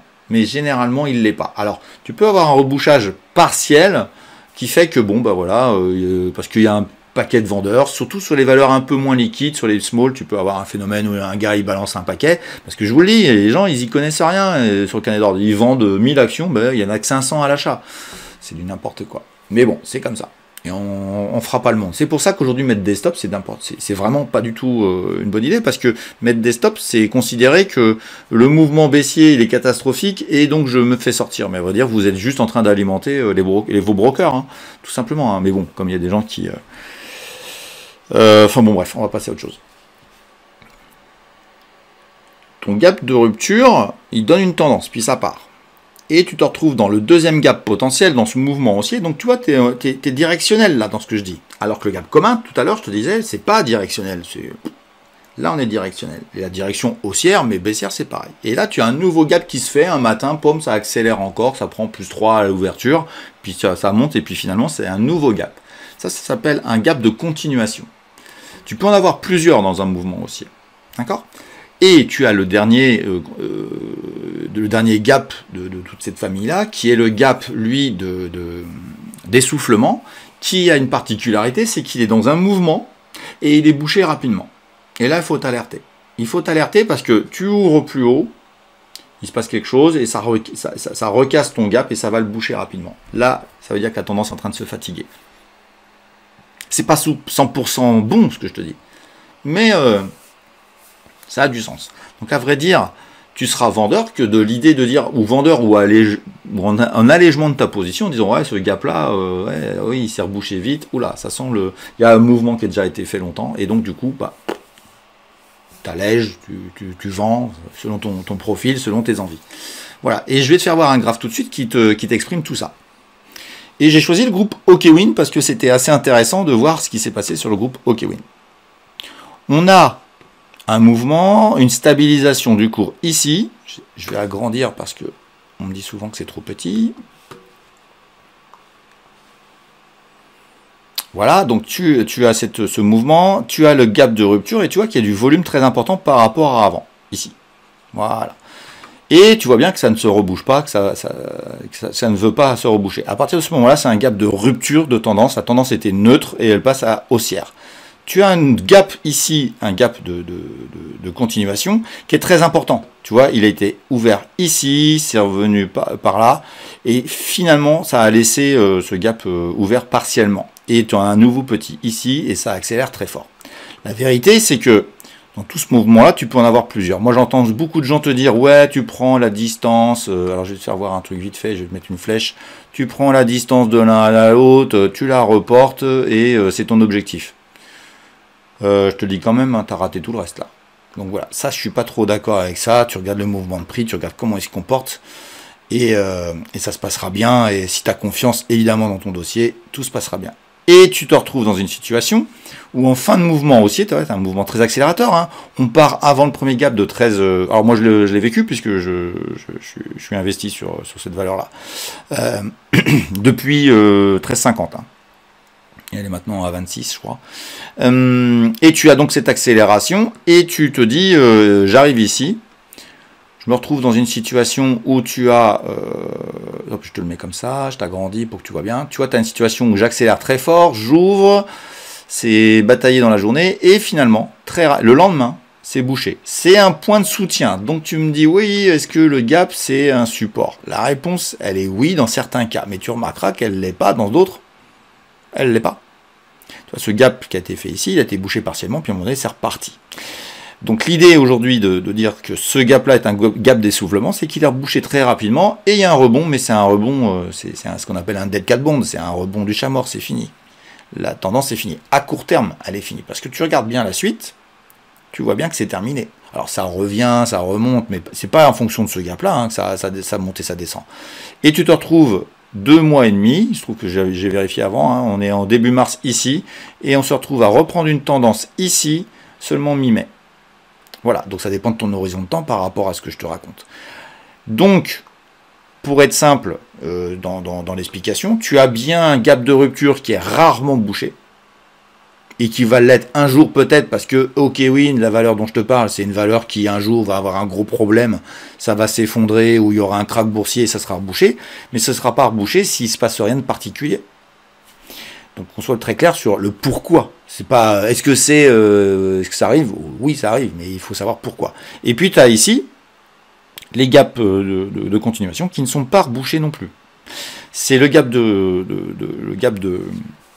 d'essoufflement qui va être rebouché rapidement et qui dit là, bon voilà, on va faire une pause. C'est d'ailleurs ce que j'avais tweeté le jour où j'avais vu ça. J'ai dit une pause s'impose et effectivement le lendemain ça avait confirmé. Je vais t'en faire voir un autre juste pour en terminer avec ça. Voici ici un gap qui est dans une tendance et donc c'est pas un gap de rupture, c'est un gap de continuation de la tendance qui fait que tu continues. À vrai dire, il faut bien que tu distingues ça. Imagine qu'il y a des gaps un peu partout, qui sont rebouchés rapidement, etc. C'est des gaps communs. Je vais te donner l'exemple de celui-ci. Ici. Attends, je vais t'agrandir. C'est tout petit. Il est tout petit, mais il a du sens. Ici, tu finis, tu as été jusqu'à 19,50, et là tu ouvres à 19,80, et tu retombes dessus. Ça, c'est des gaps communs, ça. Ça n'a aucun intérêt. Et tu es dans une tendance baissière qui fait que tu fais attention, mais ça n'a pas d'intérêt en soi-même de s'occuper, de s'intéresser à des dossiers comme ça, à des gaps comme ça. Donc tu fais vraiment très attention, surtout qu'on est sur une petite valeur, je dirais, liquide. La liquidité est importante aussi, c'est parfois des gaps qui sont sans intérêt, parce que tout simplement, il n'y a rien dans le carnet d'ordre. Donc l'association carnet d'ordre et gap commun, et gap est très importante. J'espère que tu as bien compris le principe de ce que je voulais te dire. Donc, maintenant, tu vas me dire, oui, mais est-ce que c'est des points d'entrée? Dans un mouvement correctif, où je descends, imagine ici ça baisse, puis tu vois que ça continue à baisser, et ça arrive sur zone, ici, là. Et tu te retrouves à avoir un niveau de prix, où on va mettre une flèche, où le cours continue à baisser, etc. Est-ce que ici, je suis sur une zone d'achat, etc. La réponse est oui, c'est des zones intéressantes. C'est pour ça que je les note, tu as vu, je les notais tous et je les garde, de telle manière à ce que tu dises, ah ok, ça m'intéresse, et c'est plutôt bon signe pour moi d'acheter plutôt ici que d'acheter n'importe où. C'est pas pour ça qu'on y va, la preuve, c'est que ici on n'y a pas été. Mais c'est un mouvement ici qui peut te dire, c'est peut-être la fin de la correction, et le rebouchage de gap est parfaitement jouable. C'est souvent des zones d'intérêt. Donc à partir de ce moment-là, ce qu'il faut regarder, c'est comment se comporte le marché au moment où ça arrive dessus. Est-ce qu'il y a de l'intérêt dessus? S'il n'y a pas d'intérêt, tu continueras à baisser jusqu'à temps que ça trouve un niveau où des gens se présenteront. Voilà. Et c'est ça, à vrai dire, qu'il faut entendre. C'est est-ce qu'il y a des gens qui se présenteront? Et la vérité, c'est que tu ne le verras que quand il y aura des mouvements intéressants par rapport à ça. Voilà. Donc, pour résumer, le gap commun nous intéresse pas, il est rebouché très rapidement. Le gap d'extraction, généralement, il est révélateur d'une nouvelle tendance qui est accompagnée de gaps communs qui sont finis par un gap d'essoufflement. Voilà, c'est assez simple finalement quand tu écoutes ça. Ce qui est important, c'est le mouvement de prix. Le mouvement de prix que tu vois là, et c'est effectivement le gap, c'est un mouvement de prix. C'est un mouvement de prix, il y a de l'intérêt. Quand un gap est créé, c'est qu'il y a vraiment un intérêt dans la tendance créée. Là, on a vu un dossier haussier, c'est la même chose dans les dossiers baissiers. Donc c'est pour ça que des fois, il faut savoir s'en aller et encaisser une perte quand il y a un dossier qui part à la baisse. C'est souvent associé à des événements dans l'entreprise ou des événements géopolitiques ou autres. Donc soyez conscients que si c'est géopolitique, si c'est macroéconomique, si c'est un crack, eh bien, vous pouvez vous dire que ça va redevenir des zones d'intérêt. Il faut savoir que quand ça revient, oui, c'est travaillé. Donc c'est bien des zones de travail. C'est pas toujours bon. C'est pas des zones d'entrée ou de sortie particulières, mais c'est quand même des zones sur lesquelles il va se passer des choses. Donc, observez bien le mouvement de prix qui se passe à ces niveaux-là. C'est vraiment intelligent et moi j'ai pas de souci avec ça. Donc j'espère que je t'ai bien répondu à ta question et si tu as d'autres questions, David, t'hésites pas. N'hésitez surtout pas à me poser d'autres questions dans l'avenir hein, sur ce qui vous tarabuste et qui vous avez envie d'avoir une petite réponse. Je me ferai un plaisir de vous répondre. Voilà, et je vous souhaite une bonne journée, un bon week-end et je vous dis à la prochaine pour une nouvelle vidéo avec moi. Puis je vous mets des petites vidéos ici pour pouvoir vous faire plaisir à regarder Ricardo tout le week-end. Allez, c'est sûr que vous n'allez pas le faire. Je vous souhaite un bon week-end et je vous dis à bientôt. Ciao, salut.